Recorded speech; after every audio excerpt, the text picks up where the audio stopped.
Welcome in, everyone. Actually, I totally screwed up the opening. Welcome in, everyone. Right there. I am the Crypto Bull God, and this is all in the charts. If you appreciate the content, please don't consider. It's absolutely mandatory if you appreciate the content. Hit the thumbs up button. Drop me a comment. And click that bell icon for all notifications to know when I go live each and every single weekday. A quick reminder that I will be going live around this same time tomorrow, a little bit earlier. I'll be going live around 7 p.m. tomorrow, discussing how there is strength in weakness, and the conversation will be centered around mental health, depression, and stress. So a lot of good energizing conversation there. I'll probably do a live. I'll probably do my typical live stream all in the charts as well tomorrow. I'll probably go live twice. But today, I was out and about. Wasn't really home much today. And, I was thinking to myself, should I just live stream tomorrow morning before I hit the gym? Or should I live stream this evening? And I was like, nah, let me live stream this evening. So it does look like there's been a little bit of a downturn in the market. Nothing concerning. I can quickly cover what's going on with Bitcoin. But today is Tuesday, which means it is live TA Q&A. So drop your TA questions in the comments, and I will ensure to get through. I will get through to them. I am enjoying a nice orange vanilla Waterloo this evening. Do you guys do Waterloos, the flavored waters? The orange vanilla is very good. I really like that. It sort of has like almost like a root beer flavor to it. Very good. All right, let's get into things here. So did want to quick assess the price action going on in the 12-hour. Not surprising. We're getting rejected by the 50 simple moving average. That's something I have spoken to. Where's the 200? Here we go. Okay. One of the things I did speak to, I said it wouldn't surprise me once we broke above the 200 simple moving average to come and back test it and treat it as support again. Now, again, though, sort of a line in the sand that I do have, welcome in Donkey Dong. One of the areas of price confluence, a major area of price confluence, that is sort of my line in the sand is this. I really should flip this around to green. 61,800, right? On a candle closing body basis, I do not want to see prices start to go below 61,800. So if we do touch the 200 simple moving average here, should be a price wick. That's what I would anticipate.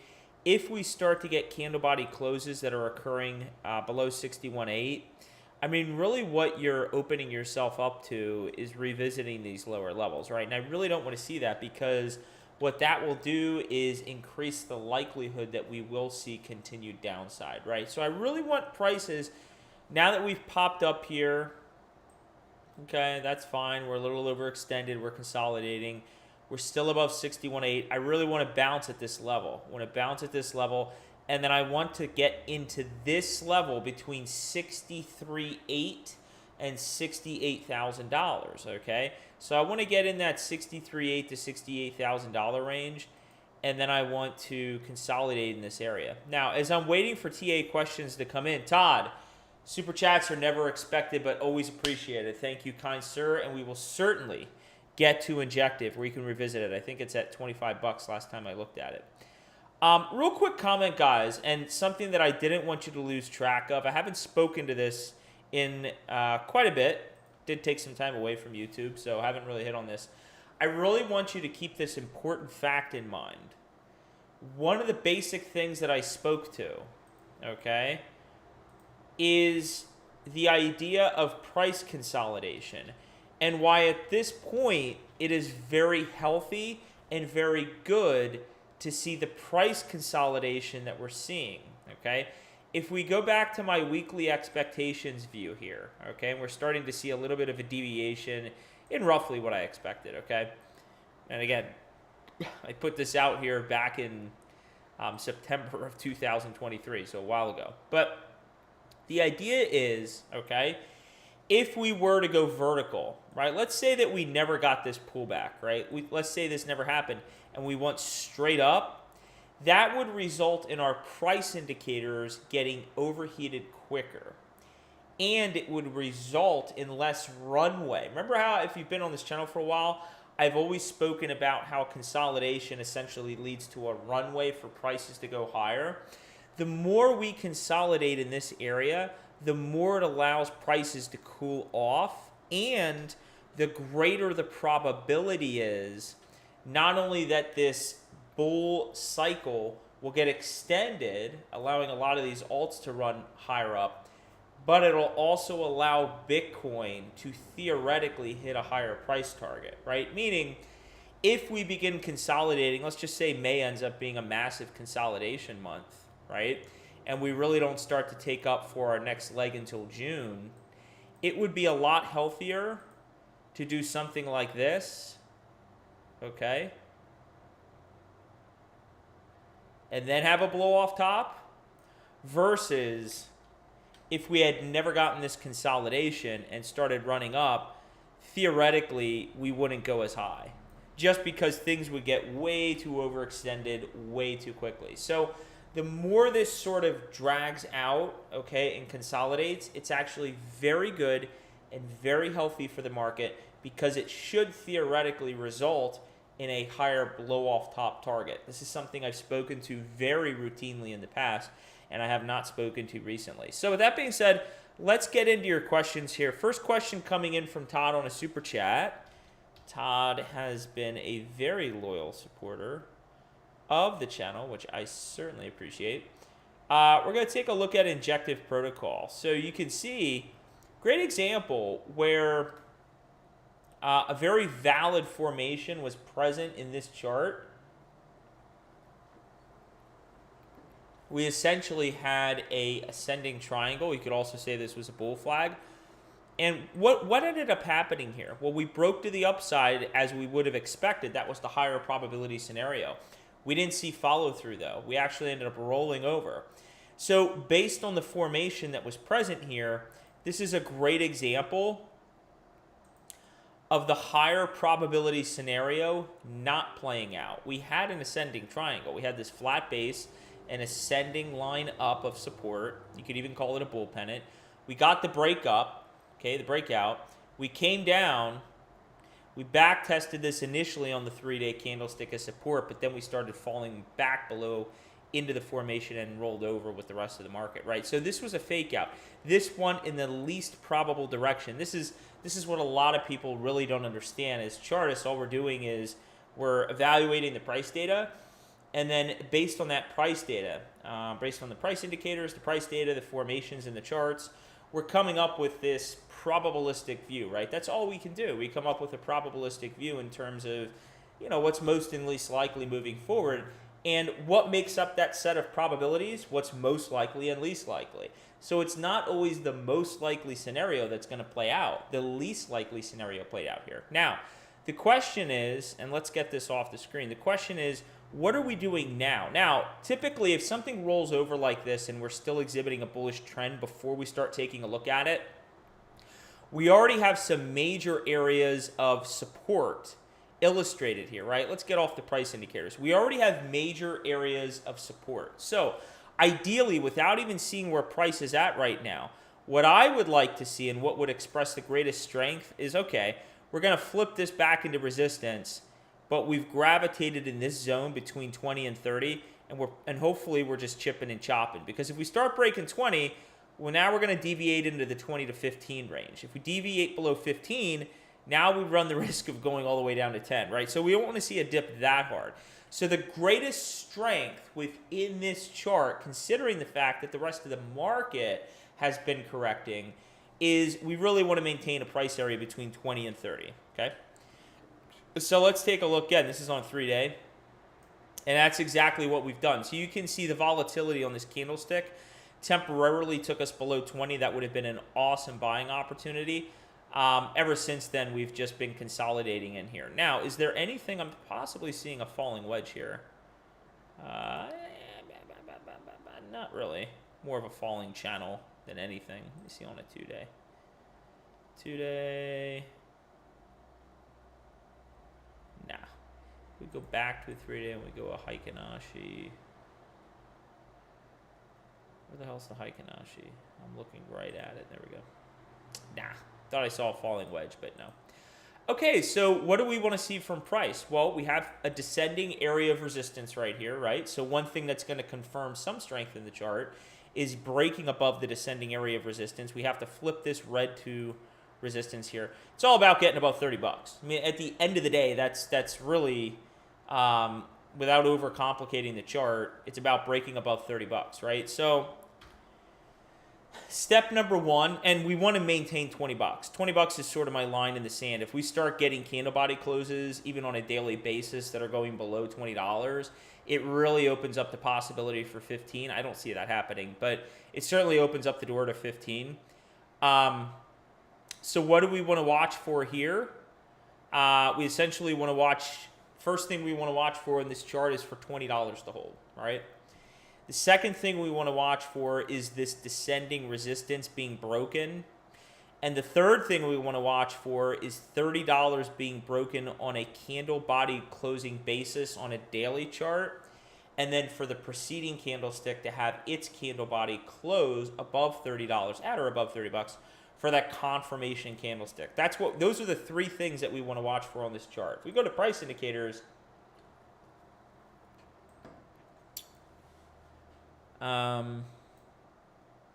yeah, I mean, it looks real similar to other charts. Really nothing to tell here. We're oversold at 40, just under 40 actually. So that is what I would share, my friend. So Todd, what I'd like you to do is I'd like you to come back to the channel and ask for an update on this chart once we start breaking above 30. Because really, there's nothing significant or material for me to share with you if we're not breaking above 30 and holding as support, or if vice versa, if we start breaking below 20. If we're just in this zone, that's what you can expect. We're going to be in between 20 to 30. So that's kind of what I would look for in this chart. If you guys are new to the channel, one of the things you'll notice is I really try to simplify your life. Simplify your life by giving you sort of the high-level things you should evaluate within the charts. It's pretty much how I evaluate charts as well. I don't overcomplicate my life. So I try to keep things stupid simple for myself, and I try to pass that knowledge on along to you guys. Let's see, what other questions do we have? DT, I see you in the comments. Very good to see you, my friend. I hope you can show up for the 7 p.m. CBG podcast in particular tomorrow. Good morning, kind sir. It looks like you might have a question as well, so let me race through the comments here. Juan has a question on WTK. Okay, so is this one we took a look at before? Because you said, is it still bearish? So I'm assuming this is one that we evaluated before. And guys, thank you for tuning in for today's live stream. I know, this is the no-no zone. Remember the no-no zone? Forget what we were looking at Rocket X Exchange. Who the hell asked a question on this? This wasn't Oof, was it? Oof, are you in the comments? This wasn't Oof, was it? Who the hell asked this? This might have been Frankie? Was it Frankie? I'm forgetting who asked the question on this one. Anyway, we'll see if we get into the no-no zone. I certainly hope not. Okay. Oh, that was you too? All right, yeah, the no-no zone, Juan. The no-no zone. So, brother, I'm not familiar with this one as well. Oh, look what we got. Look what we got. Wait, what did you say? Is it still bearish on the weekly? When did I say this was bearish on the weekly? I don't think I ever said this was bearish on the weekly. I'd have to go back and look at my evaluation for this chart. What I did say, I can tell you right now what I would have said about this. We had a nice ascending line up, which was great to see. But the thing I said to look out for was a potential rising wedge, right? Now, very valid, because you have a wide base up here that's starting to get narrow. And quite often, these things like to break to the downside. Now, in this case, it did not. It's actually broken to the upside. So, I am seeing something that looks potentially extremely bullish. So, let's flip all this to... Yeah, my friend, I never said this was bearish. That is absolutely not what I would have said. But you can call me out if I'm incorrect with that. Okay. So now what do I want to see on this chart ideally? I would expect more than likely, not saying we can't go higher in the short term, I would expect more than likely at some point, especially if you missed this and you're looking to trade it, I would expect this to come down and touch this area to create support. We bounce off of here if the trend truly is reversing to the upside and then continue higher. So if you missed this one, I personally would not be buying at these levels. I would wait for like 5.5 to 5 cents. 5.5 to 5 cents, bounce down here and go back up. This is looking monumentally bullish though at the moment. Okay. You can see the areas of price confluence. I don't think I really need to speak to them. This is kind of what's up on deck. Would love to see if the weekly could hold this level here at 8 cents. That would be very bullish. But you can see a clear break to the upside. If we look at the price indicators, the RSI is a little over, it's overbought, right? The RSI is overbought at 83. But again, some of these biggest moves occur when the RSI is above 70, so I'm not super concerned about it. But again, the RSI being overbought at 83 further speaks to the idea that you want to you don't want to chase price in these situations. You want to allow price to come to you. The fact that this is overbought would further signify a higher probability that we could see a pullback more towards 5.5 to 5 cents. So I'd be patient on this one, but if you're holding it and you've been, buying in these areas here, congratulations. All right, let's see what other questions we have. Donkey Dong, CBG, what are we looking at? Short cycle, or we may continue in 2025? Well, I think May's going to be a big month and kind of indicate a lot in terms of what we can expect. Based on the way the charts are set up right now, having Bitcoin having its blow off top within the first half of this year is certainly still a very real possibility, whether that occurs in June, July.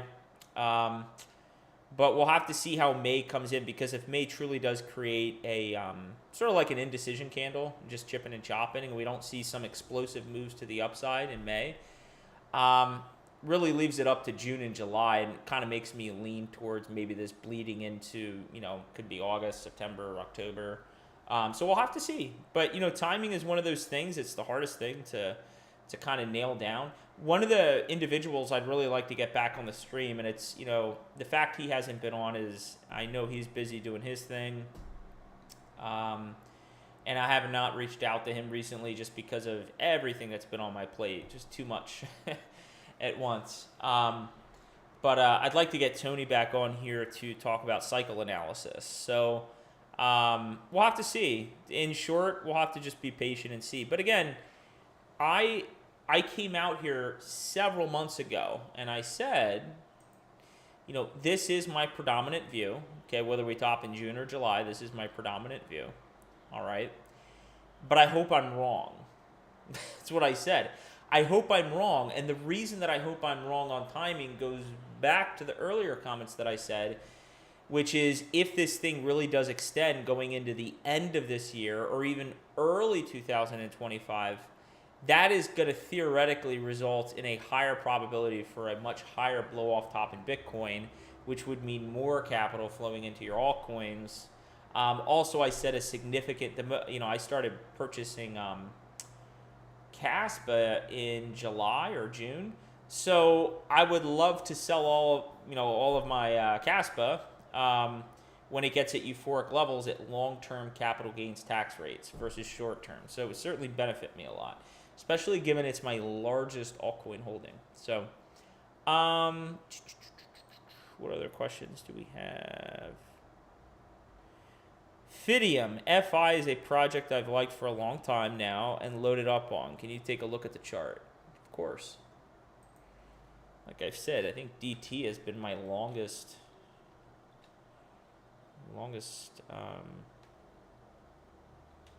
subscriber. Fidium. I don't know this one either. I've liked for a long time. Is this the chart, my friend? Because there's really not a lot of price. How have you liked this for a long time? I'm only seeing price action going back to the beginning of the year. There's really not a lot for me to help chart on this one, DT. There really isn't. Love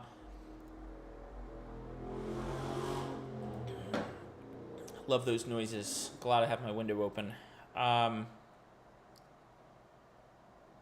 If we go to a 3-day, I mean, there's really not a lot of chart analysis I could do here. Honestly, there's really nothing I can do to help you with this. It's just way too early.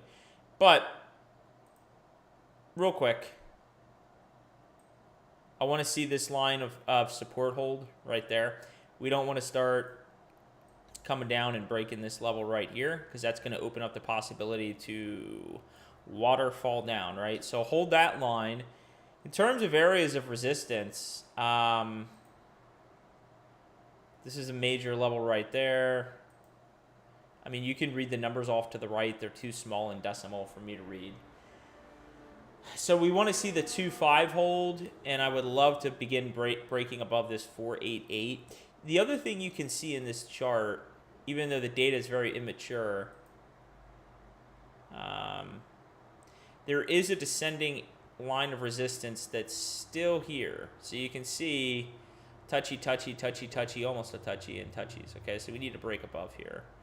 This descending line is putting pressure on our price. It's pushing it down, pushing it down. We want to break that, maybe back test it, and then get back above 4.88. So that's what I see in the chart. Not a lot of price data, DT.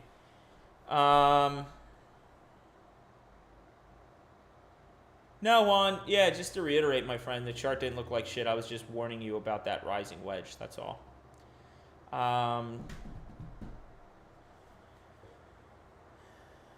Oh, thank you for the positive comments there. I'm gonna butcher your name. I apologize. I'm gonna call you AI because those are your initials. Thank you, AI. Really appreciate. I like the runway analogy. It sure does make a lot of sense. Yeah, man. It's there's a saying. The longer the something about the longer the consolidation, the higher the space or whatever. But the whole premise is, and it should make sense to you, and it's also an analogy that I try to create, a lot of times what I like to do is when I'm teaching things, I like to have visual aids. So another visual aid that I've given you guys in the past is a tree with tree branches versus a tree with no tree branches, right? So the awesome thing about a parabola is it feels euphoric, right? But as you're creating a parabola, as price falls, there's nothing for it to grab onto. There's no price confluence created. Versus if you stair step up, if you do this, when price falls, it can fall here. It can fall here. It can fall here, right? So it's like a tree with tree branches versus a tree with no tree branches. And then the other thing I would say, like I said before, is, and it just makes sense, the more you can gradually go up and allow things to cool off, price indicators and price data, and we consolidate, it allows for more potential to continue climbing higher and higher and higher until we truly do get that euphoric stage, and price should theoretically hit a higher price versus just having a quick blow off top, if we had that in like April of this year, right? So,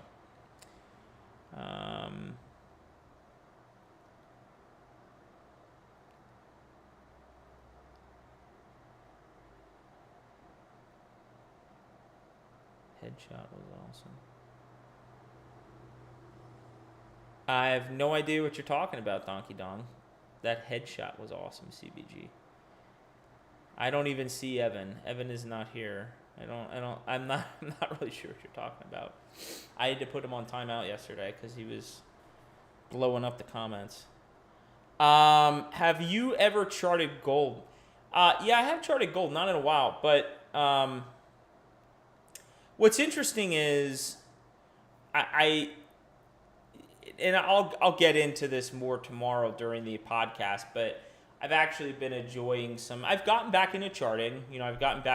I took some time away there for a while, but I do have some time to myself right now, which is nice, and I kind of need that time to myself to recharge my batteries. So I have not been charting as much as I typically have, But I think one of the things that taking a step away from the charts has allowed me to do is to reevaluate some ways that I may evaluate the market. And there are some helpful views out there that other people have put together that have me brainstorming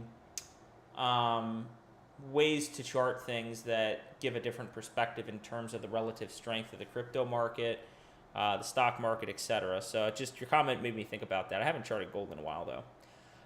Any other quick questions before we sign off here? Let's look at the daily. Yeah, I mean, for the moment, and again, we have this downward resistance. All we've done for the moment is kind of come down and touch this area. Again, really what you want to focus on is 61.8. If we start to see, again, I'm not telling you tomorrow if you wake up or Thursday if you wake up and you see Bitcoin below 61.8, it's the end of the world. That's not what I'm saying. I just don't want candle body closes below here. Don't also lose sight of the fact that higher time frames, this is a really key point, higher time frames supersede lower time frames. And so the fact that we have a green hammer candlestick come in this week right here, this bad boy right here that we spoke to earlier, that supersedes whatever the hell is going on a 12-hour chart or daily chart. Don't lose perspective of that, not to mention the monthly. Donkey, the charts could do anything. The question is, could we go to 51 or 53? Sure, we could go to 48. Remember the level I communicated to you that I personally would be concerned with, right? We could drop all the way into the low 40s, high 30s. I do not want to draw, what was it, 38.5? It was like 38.5, 38.6. We could technically come all the way down to here, and we'd still be fine. You'd still have all these higher lows coming in and higher highs. I'm not saying that's going to happen. I'm just telling you that there's a probability for everything. It's the same thing to the upside, right?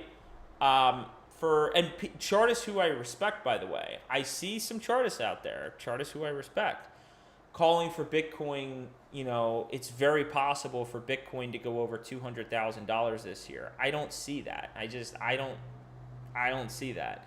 Could Bitcoin hit over $200,000 this year? Sure, absolutely it could. Do I think that's going to happen? No, I don't think that's going to happen. I've given you my targets of what I think is reasonable. And I could be proven wrong. I hope, okay? I hope that I am proven wrong on two fronts. One, this lasts longer than I'm anticipating, and we go into 2025. I hope, okay? Everything's going to be sold at a long-term capital gains tax then, okay? Number two, that's going to allow for higher price targets. And the second thing that I hope I'm wrong on, I hope I'm dead wrong about this $200,000 thing on Bitcoin. Like, I hope we fucking blow past 200,000. Great, because it's going to be great for all your altcoins. Don't forget also, and something else, and we're going to sign off here in a moment, but one important fact I want to leave you with. Maybe tomorrow we'll take a second look at Ethereum and see how it's doing like midweek. Make no mistake about it, your altcoins are not going to really start to take off until Bitcoin starts to change momentum and head up towards $80,000 plus. But the second thing is we need confidence to come back into this altcoin market via Ethereum. History says that once Ethereum really starts making its large moves, okay, and we're well above $5,000 on Ethereum, you're going to see a lot of conviction, confidence, and money flood into your smaller altcoins. I don't care what your view on Bitcoin is. I don't care what your view on Ethereum is. Bitcoin is the number one coin until something supersedes it. Ethereum is the number one altcoin until something supersedes it. You need both of those big players to perform very well for confidence to come into this market, okay? You need to understand that. All right, guys, thank you for joining me at a non-normal time. Keep in mind, for tomorrow's All in the Charts live stream, I have no clue when I'm going to live stream tomorrow. Best guess is it's either going to be very early during the day, before noon tomorrow, Eastern Standard Time, or maybe around 4:30 or something like that in the afternoon. And then remember to check out at 7 p.m. Eastern Standard Time tomorrow, the mental health, depression, and stress podcast that I'm going to be sharing with you, where I'm really going to speak to, and if you haven't battled anything along those fronts, which I'll go into, I'd be surprised at some point in your life if you don't, and you're not challenged by that there really is strength and weakness. And I'll explain what I mean by that. But a lot of really good conversation there. I'm going to live stream that at 7 p.m. tomorrow, so I hope to see you there. But until next time, everybody, let's all spread awareness and carry the education forward. Thank you for making time for me. I will always make time for you. Take care, everybody.